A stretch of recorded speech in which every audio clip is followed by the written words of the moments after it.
ಸಾಂಸ್ಕೃತಿಕ ನಗರಿ ಮೈಸೂರಿನ ಭಾರತೀಯ ಜನತಾ ಪಾರ್ಟಿ ವಲಯದಲ್ಲಿ ಸಂಘಟನಾತ್ಮಕವಾಗಿ ಭಾರಿ ಸಂಚಲನವನ್ನ ಮೂಡಿದೆ.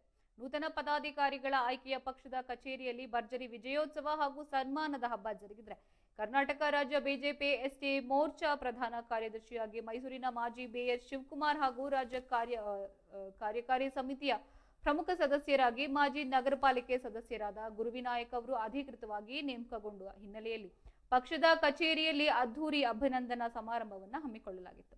ಇನ್ನು ಕಾರ್ಯಕ್ರಮದಲ್ಲಿ ಭಾಗವಹಿಸಿದ ಹಿರಿಯ ಮುಖಂಡರು ಇಬ್ಬರು ಸಾಧಕ ನಾಯಕರಿಗೆ ಮೈಸೂರು ಪೇಟವನ್ನ ತೊಡಿಸಿ ಹಾರವನ್ನ ಹಾಕಿ ಕಮಲದ ಹೂಗುಚ್ಛವನ್ನ ನೀಡಿ ಗೌರವಿಸಿದ್ರು. ಹೈ ಪ್ರೊಫೈಲ್ ರಾಜಕೀಯ ಸಂಭ್ರಮಾಚರಣೆಯ ಸಂದರ್ಭದಲ್ಲಿ ಹಿರಿಯ ನಾಯಕ ವಿ ಸೋಮಸುಂದರ್, ಎಸ್ಟಿ ಮೋರ್ಚಾ ಜಿಲ್ಲಾ ಅಧ್ಯಕ್ಷರಾದ ಪಡವಾರಳ್ಳಿ ಎಂ ರಾಮಕೃಷ್ಣ ಹಾಗೂ ಪ್ರಧಾನ ಕಾರ್ಯದರ್ಶಿ ಕೃಷ್ಣಕುಮಾರ್ ಜಂಟಿಯಾಗಿ ಸಾಥನ್ನ ನೀಡಿದರು.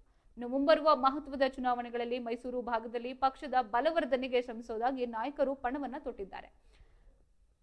ಇನ್ನು ಸಭೆಯಲ್ಲಿ ನಾಗೇಶ್ ನಾರಾಯಣ, ಗೋಲಪ್ಪ, ಕರಡಿ ಮಹೇಶ್ ಹಾಗೂ ನೂರಾರು ಕಮಲ ಕಾರ್ಯಕರ್ತರು ಉಪಸ್ಥಿತರಿದ್ದರು, ಜಯಘೋಷವನ್ನ ಮುಳುಗಿಸಿದ್ದಾರೆ.